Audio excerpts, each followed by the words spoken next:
We have a bit of an update on some of the Blizzard situations. I was made aware of this one last night as I was getting ready to go to bed. And this is an interesting one because you guys remember how we talked about how they should have paid Jen Oneal an equal amount of money that they paid Mike Ybarra? And, you know, we were talking about it and we were discussing, like, look, this should have been a thing. I know that some people don't necessarily agree with that because, like, hey, maybe she didn't deserve pay parity or whatever, but it's like, at the end of the day, like I said, in the situation that Blizzard was in, it just made sense. And it's interesting that I said that it made sense because they themselves agreed with that. Apparently, Mike Ybarra and Jen Oneal requested Activision to pay them the same wage.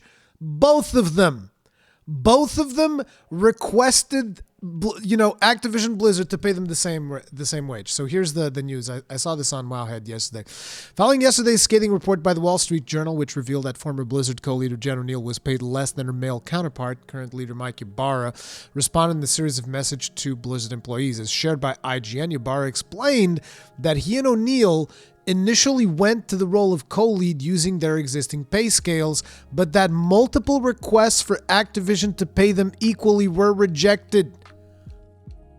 They were rejected. It's like, why? Like, this company was literally being sued due to pay inequality between, you know, male and female employees, and they make these two leaders of Blizzard and then pay Mike Ybarra more, and despite the fact that he himself requested that they pay the same. So Mike Ybarra said this to IGN. Hello, Blizzard. Please see the email I sent this morning. I know many leaders plan to meet with their teams throughout the day. This is a difficult time for all of us, myself included. I've been asked and want to make it clear. Jen and I shared with management that we wanted to be paid the same to co-lead Blizzard together. As a leader, equality in its broadest sense is something that I 100% stand behind. As a team, I share our desire for change and growth. I'm committed to fostering that with all of you to make Blizzard what we all want it to be. I'll be sending out a video shortly to all of Blizzard. Thank you, and know that I'm processing today's news and struggling in areas like many of you. He further clarified why they were paid different amounts in the first place, that they were in the role with their existing pay scales, which makes some amount of sense considering how quickly Activision moved to replace former President J. Allen Brack. Jen and I were both on existing contracts. I ran Battle.net and online products, and she ran Vicarious Visions, so our pay is different. And here's something that you need to understand. What was Vicarious Visions doing, right? They were remastering Crash Bandicoot. They were remastering Tony Hawk's Pro Skater. They were remastering Diablo 2. What do all of these games have in common? These are all games that were essentially going to be sold once. These were games that did not have like a live service plan. They did not have a live service plan in mind. On the other side, you know, this is what Jen Oneal was doing. She was, you know, working with the team that was remastering these titles, which even though they're really good games, obviously, they didn't have a live service plan to go with them. There's no live service plan for Diablo 2 Remastered that I'm aware. There's no recurring revenue source. Diablo 2 Remastered, they sell it to you once, you buy it, you play it, you're done with it. Same thing with Crash Bandicoot. Same thing with Tony Hawk, right? I don't know if Tony Hawk had cosmetics or not, but either way, it's not really like a big live service title, right? On the other hand, you have Mike Ybarra, who is running Battle.net and online products. Battle.net, you know, encompasses the structure in which you can, you know, you would run stuff like Overwatch, Hearthstone, Diablo 3. Although Diablo 3 doesn't really have like much of a live service aspect to it. You have seasons, but I don't know about microtransactions. Anyway, obviously World of Warcraft. And here you can instantly see, what does Blizzard value more? Clearly they value more stuff that, you know, gives them recurrent revenue, so online stuff. So that's why Mike Ybarra is getting paid more. But interestingly enough, another important thing I feel like is to mention how much more they value it. Because I was watching a couple of videos earlier this morning where people were saying that Jen Oneal has been with the company for 18 years. Whereas Mike Ybarra has been with the company since 2019. Anyway, the first time both Jen and I were offered the new contract, it was the same across both of us for the new co-leader Blizzard roles, so our compensation was going to be the same. However, that new contract wasn't offered until after Oneal resigned, seemingly in an attempt to avoid the exact situation of public disaster in which Activision has found itself in yet again. For her part, Oneal is portrayed as having reached the end of her patience with Activision, and the only upside here is that both accounts portray Ybarra as genuine in seeking equal compensation between them. Jen Oneal, through IGN, said, "When Mike and I were placed in the same co-lead role, we went into the role with our previous compensation, which was not equivalent. It remained that way for some time, well after we made multiple rejected requests to change it to parity." So Jen Oneal confirms that Mike Ybarra also wanted both of them to be paid the same. So at least it doesn't seem like Mike Ybarra is a complete scumbag. While the company informed me before I tendered my resignation that they were working on a new proposal, we were made equivalent offers only after I tendered that resignation. So basically, look at how cheap Blizzard is, that they were like, "Oh yeah, we'll work on it." It's like, wait, you're quitting? No, you can't do that. That's gonna be a PR nightmare. We'll pay you the same. And she's like, "No, I'm done. Bye." The sequence of events would be hilarious if it wasn't so serious. For a company to respond to allegations of gender pay disparity by simultaneously elevating a high-profile man and woman only to pay the woman less is more than simply tone-deaf, but flies in the face of Activision COO Daniel Legger's earlier assertion that men and women were paid equitably. The important thing about this is, again, the most important thing about this is like, because initially, when I heard this, I thought, maybe Mike Ybarra is just doing what's best for Mike Ybarra. Right? That was what I was thinking about. Mike Ybarra might just be, playing hardball, trying to get a better compensation package because maybe he was in a better position of the company, whatever. Who knows? So I was thinking that potentially this could be a Mike Ybarra thing. But if Mike Ybarra and Jen Oneal specifically requested the company, listen, this is clearly a situation that is bad for the company. The way that this is being handled, we need to be paid the same. It's just that simple. Both of them agreed. Both of them requested multiple times. That tells me that there's clearly an even bigger problem on the higher ups at Blizz, like a gigantic friggin' problem, because they can't even realize. Or maybe they do realize it and they're just like straight up so against paying women the same as men. There's got to be like just something deeply ingrained in company culture where it's like, no, we just can't pay women the same as men. Because like what you're responding to a situation, again, you're responding to allegations of gender pay disparity by elevating a high profile man and woman, and you don't pay them the same. Like, there's just some deep-seated flaw here that these people don't seem to get, which is utterly ridiculous. Anyway, more importantly, this could have greater long-standing implications than staining Blizzard's increasingly tarnished reputation. Pay disparity between men and women was the key focus of the California DFEH investigation into Activision Blizzard, but that point was left out of the EEOC settlement, heavily implying that their similar investigation didn't find enough evidence to make it part of the settlement. While Activision may have been able to argue that the two held the same title with separate responsibilities, or that Ybarra's greater executive experience, which he didn't have because Ybarra had only been working in the company since 2019 versus Oneal being like for 18 years or whatever, but were repeatedly denied, which is not only an exceptionally bad look for Activision, but may serve as the linchpin of the DFEH to renew their investigation. It is what it is. Oh yeah, one of the devs of Overwatch tweeted yesterday that they had their first meeting with Ybarra after 3 months of him being the boss. The live meeting was a pre-recorded PR message on him, at least that she tweeted. Okay.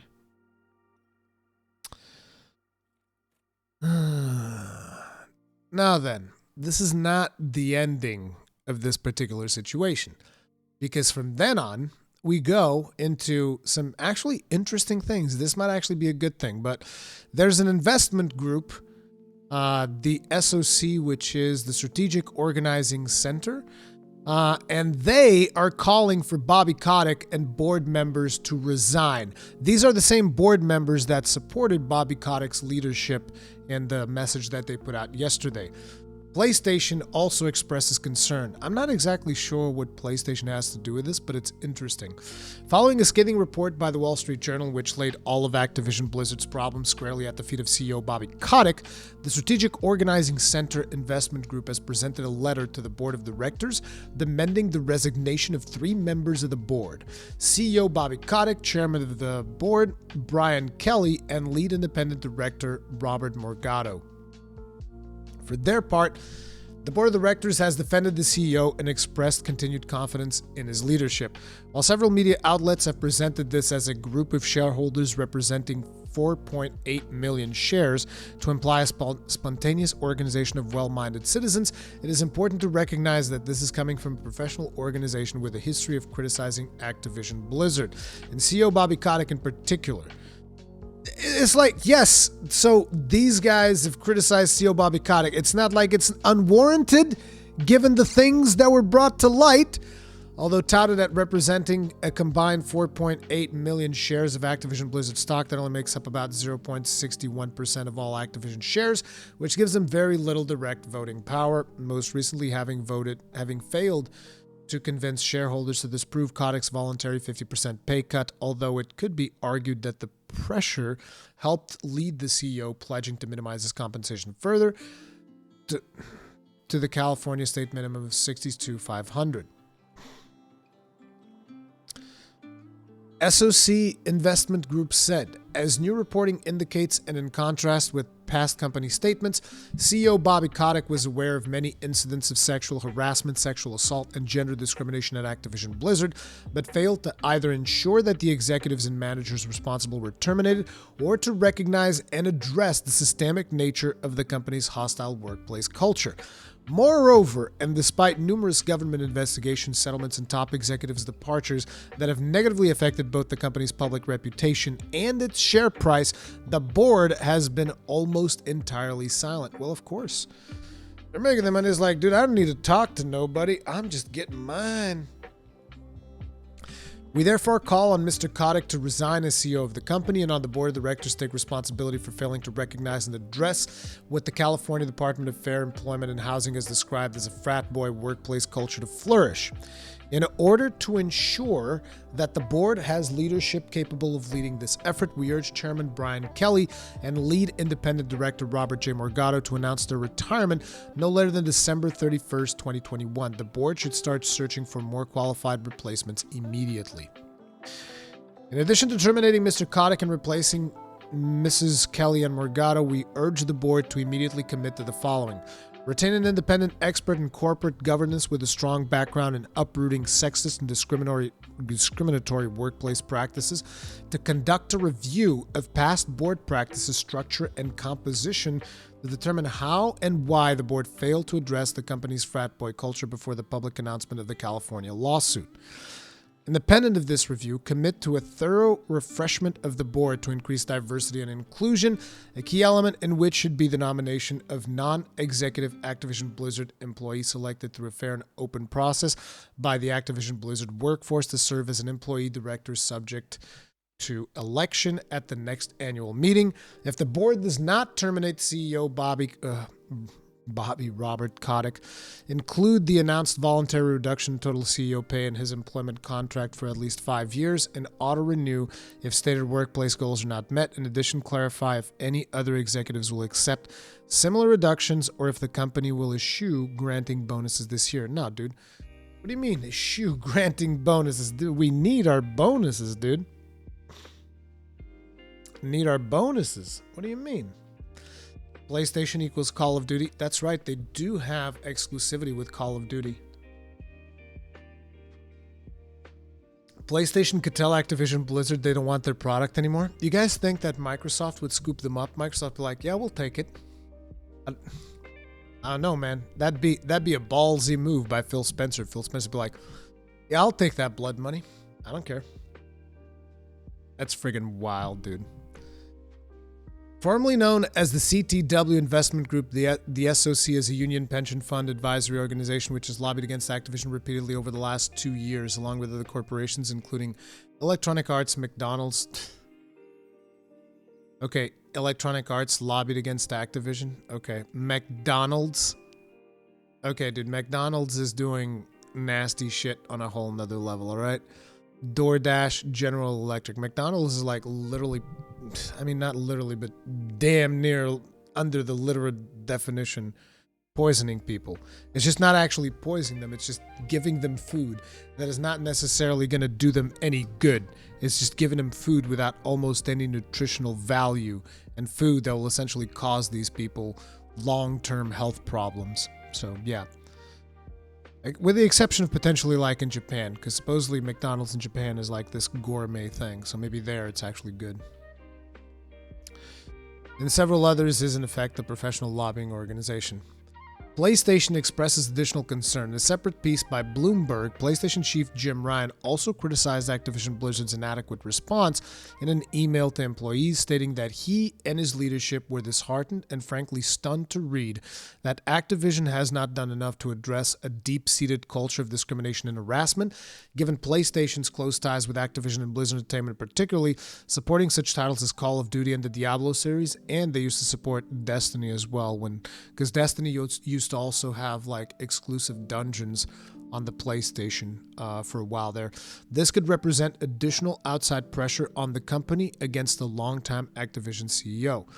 Jim Ryan via Bloomberg said, "We outreached to Activision immediately after the article was published to express our deep concern and ask how they plan to address the claims made in the article," he wrote. "We do not believe their statements of response properly address the situation." Dude, you know that you've messed up when even PlayStation is coming at you.